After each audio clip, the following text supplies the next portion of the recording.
What Now, America? With Archbishop Fulton J. Sheen. And now, Archbishop Sheen.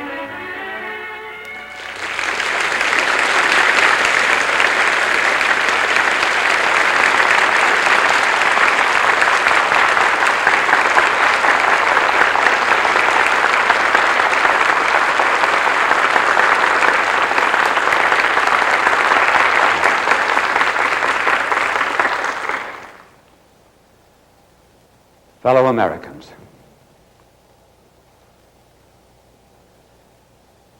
I'm going to talk on the Club of Cain today. And before I get into that horrendous subject, let me tell you that last week I was in a hotel in Chicago, the Hilton Hotel, and when I went to bed at night I picked up the Gideon Bible. And there was a note on the inside of it. If lonely,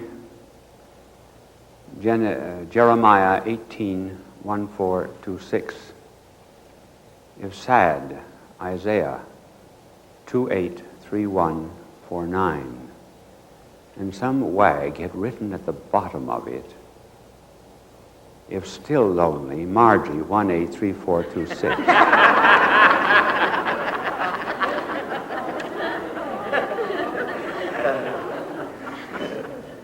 A more fitting introduction to the Club of Cain is a notice that I saw posted in a school. In case of atomic attack, the federal legislation against prayer will be temporarily suspended.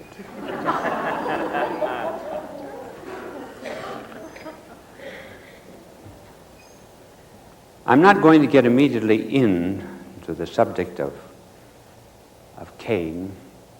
That will come just a little later on. But we are going to be concerned with atomic warfare. In one of the very popular and reputed magazines of this country, there appeared a series of articles entitled 2024. What will happen in that year? One of the experts, microbiologist, said that we will have adequate living space with all technological advantages. Another suggested that there will be oil drillers on the moon and climatologists. Another said America would be divided into two territories, the WT, the work territory, and the preserved territory, where we lived and enjoyed freedom. Another suggested we would be getting our food out of the sea. Another, that before 1984, one city in Japan, or rather in China, one city in the Soviet Union, and one city in the United States would be bombed out. The most frightening of all prospects came from Professor Wakasumi of Japan, who said that by 2024 there will be 5 wars involving in different relationships India, China, the United States, and the Soviet Union. Outside of this prospectus of 2024, there's another book by Roberto Vacca, The Coming Dark Age. Roberto Vacca said that we have become so technologically involved and complex that when one little screw in a big machine goes out of order, everything goes out of order. He takes us back to the darkness in 1965 in New York City when the power went out and affected 30 million people along the eastern coast There were 600,000 people caught in the subways of New York. Of course, all clocks stopped. Just think of trivial, insignificant things like not having a can opener. I do my own cooking. Think of what a tragedy that would be.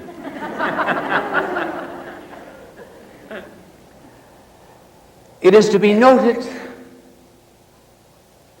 that not one of those who ever looked into the future thought of it in terms of the way man lives and thinks. How could they ignore the great historians who have studied the rise and fall of civilizations? Gibbon, for example, gives moral causes for the fall of Rome. Toynbee says that civilizations disintegrate from within, not so much from without. In other words, there's moral decay. Spiritual declension and rottenness sets in. And who shall ever forget Dostoevsky, who was the prophet of our times, who said that there are two ages, from the gorilla to the death of God, and from the death of God to the annihilation of man.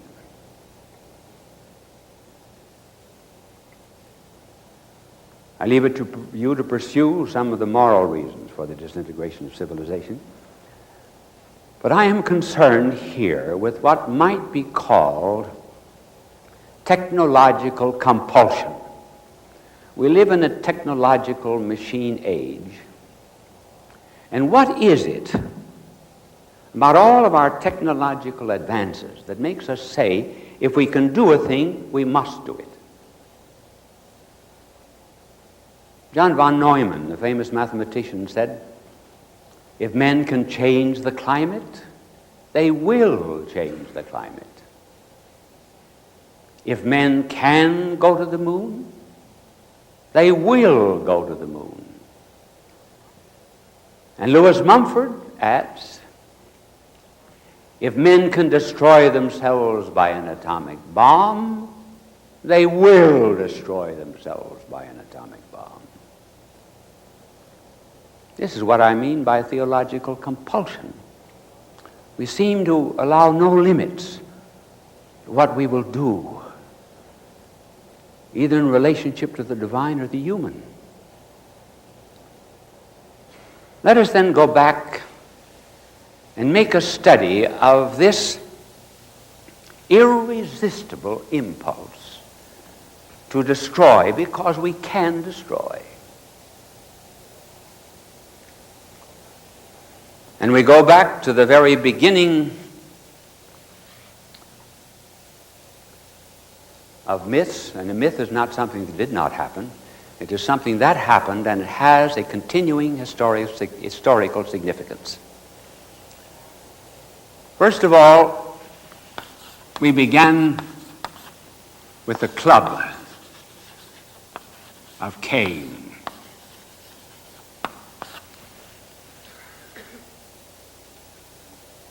When he took his brother's life and became a wanderer over the earth. That club became a mushroom cloud. Phosphorus bombs. Nuclear incineration as it went through history. He was followed by Lamech, who made the first sword, and incidentally the first polygamist.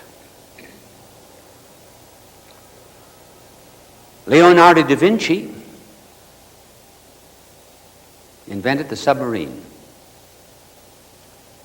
He did it at the suggestion of the Duke of Milan. And then he tore up the plans. He said, I will not give to government any plan which will destroy ships from the bottom and cause the loss of men who were in those ships. Then we come to modern times. And the club of Cain becomes the Maxim Silencer. 1892. When Maxim invented the silencer for a gun, he said, now there'll be no more wars. Because when men cannot hear an explosion, they will not fight.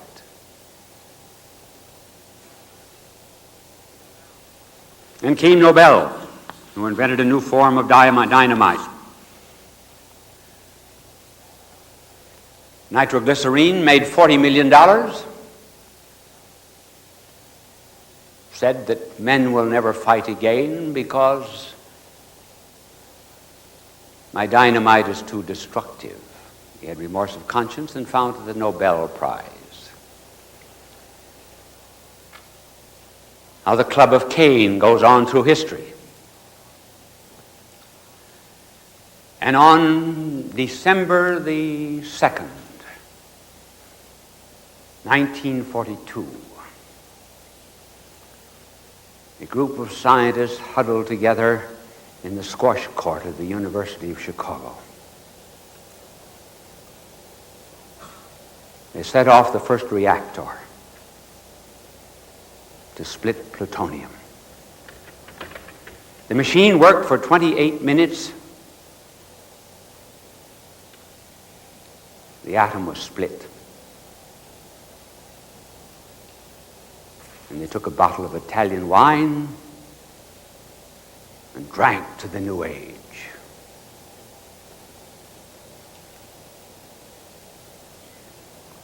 That was 1942. July 16th, 1945. In Los Alamos, there was the first atomic explosion, making a pit 25 feet deep, 500 feet wide. And Oppenheimer, who was there, quoted an old Indian poet, "I am the shatterer of worlds."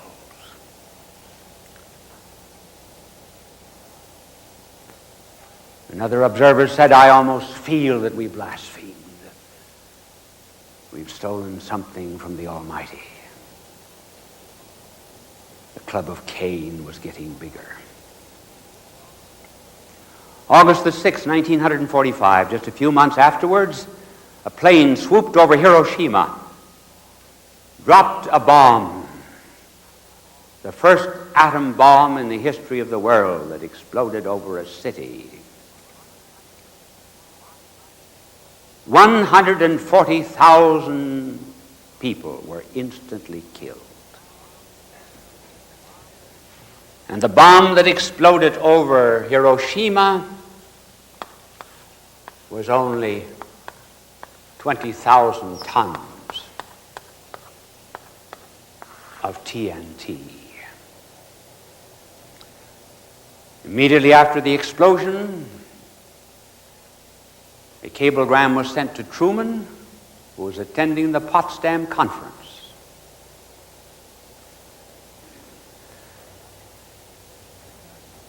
But before that, another telegram had been sent when there was the explosion at Los Alamos, and the cablegram then read, "Babies born. I wonder, when Hiroshima was blasted from the earth, if a telegram was sent, babies dead." See how this Club of Cain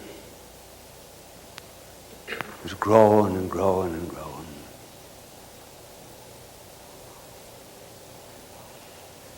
Now,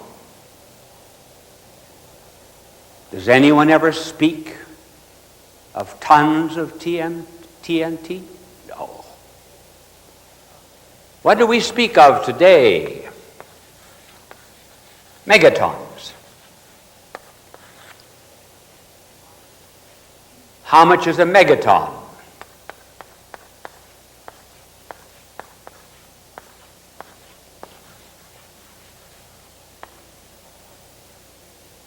One million tons of TNT.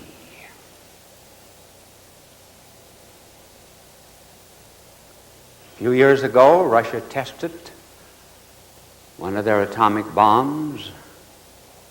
It was 45 megatons. The military strategists now speak of what is called PK. Small, large p, small k. Potential for killing.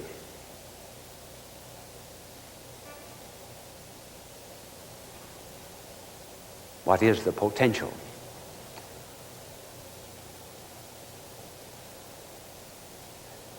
Secretary of Defense once said that if Russia and the United States hit simultaneously targets where the atomic bombs were stored and cities in the very first day, 149 million Americans would be killed.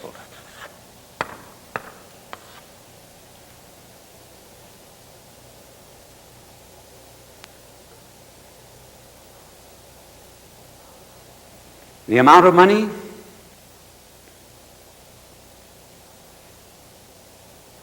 that is spent by a few foreign powers on nuclear weapons is greater than the gross national product of all of Africa, all of Asia, Central America, and South America. And while we are spending $26 billion, within the next 12 months, 10,000 people will be starving in Bangladesh, India, and Northern Africa.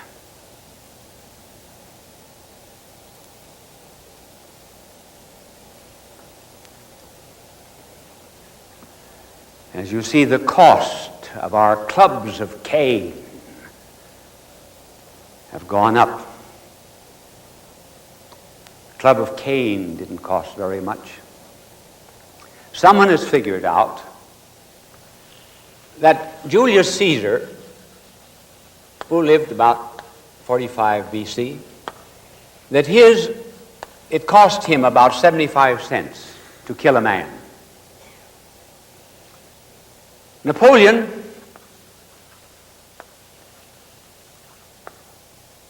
$3,000 a man.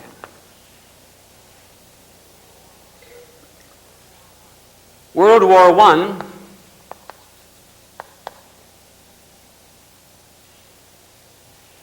$21,000 a man. Men are getting more expensive to kill. World War II, $200,000 a man.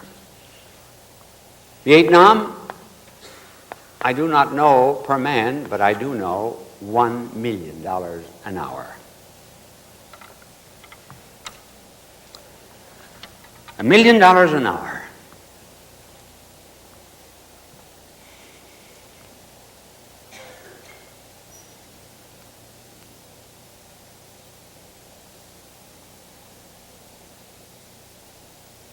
It's a mad world. Is there any way of not being involved in a Holocaust of this kind? Yes, we are told. Mutual, assured, deterrent. In other words, the enemy is so powerful, we are so powerful that neither of us will do anything to one another. Look what it spells. M-A-D.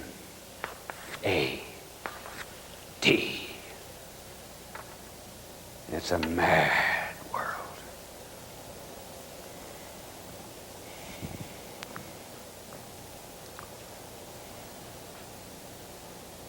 have been warnings about this. On February the 11th, 1943, now this is 2 years before the bomb dropped on Hiroshima. Remember that. February the 11th, 1943. Pius XII, in lecturing at the Pontifical Academy of Science, gave the exact explosive power of 1 ounce of uranium, showing how many tons it would throw into the air and how many miles high. This was when our journalists were not allowed to talk about the atomic bomb. He said, "I hope that it will always be used peacefully. If it is not, it will bring great harm to those places where it is used and eventually to the planet itself."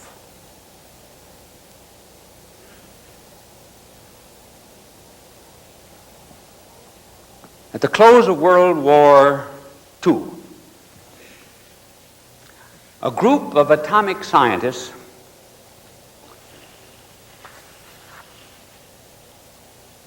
who had built the first atomic bomb founded a magazine.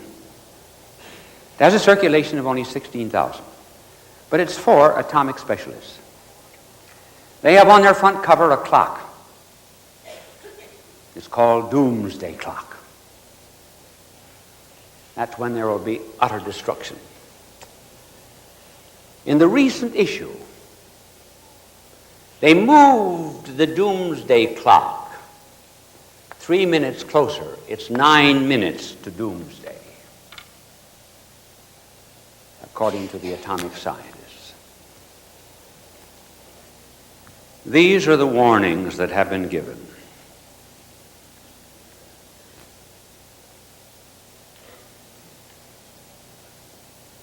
Is there any hope? Well, we always have to trust in the God of mercy that we'll not continue to be stupid fools. Then it can be averted too by a creative minority, by beginning to create in our society a few people who will not have a primary interest in money or power, but who will begin to live according to the age-old principles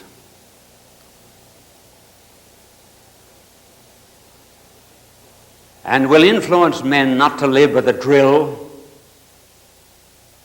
by totalitarian power, but by a mysticism and a spiritual strength. Men like Hammarskjöld, former General Secretary of the United Nations,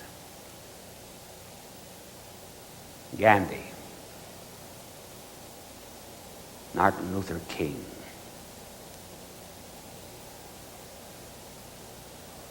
it is the minority that saves the world, just as 10 just men would have saved Sodom and Gomorrah. So these things, this kind of Holocaust, need not happen.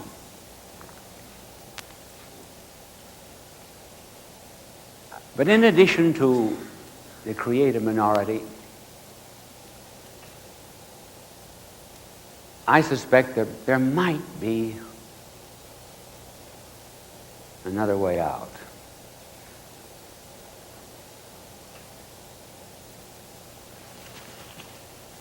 I have been very much interested in Russia, communism, its history. I was always impressed with our 19th century writers who foretold that Russia would become very wicked and then very good. When you think of all of the suffering that Russia has had, as revealed particularly in Solzhenitsyn's Gulag Archipelago, when you see all of that, you know that this is going to bear fruit.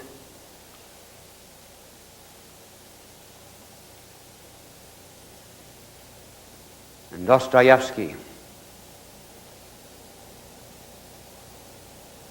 thinking of Russia, said, read me Luke's story of the young man and the Gadarenes. You read the story of the young man who was possessed by a devil, and the devil was driven into the swine. Dostoevsky said, that's Russia. That's my beloved country, full of demons. And one day, the devils will be driven out of Russia. And they'll be driven into the swine. And the swine will be pushed back and back and back into the sea. And there they will be drowned. And Russia will sit at the feet of Christ and learn his gospel.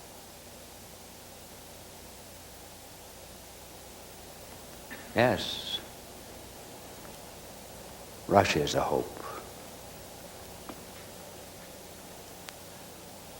Only 1 minute. Oh, I was counting on 3. I was going to tell you something else. I don't have time. So I must begin to wrap it up by telling you that I have now described to you the Club of Cain. Many conclusions to be drawn from this. And one is certainly to live in the prospect of it. That may mean a very few changes. And as a matter of fact, when we're happy on the inside, it doesn't really make a great deal of difference. Though there was the Club of Cain, he was afraid of being murdered as we are afraid of being murdered. And he said to God, I'm afraid because I killed, someone will kill me. And God said, I will put a brand on you so that no man will kill you. And he branded Cain. What was the brand of Cain? I think it was the blood of his brother Abel. That salvation may be from blood. For there was an Abel whose blood was shed for the world. And that is our hope. Bye, and God love you.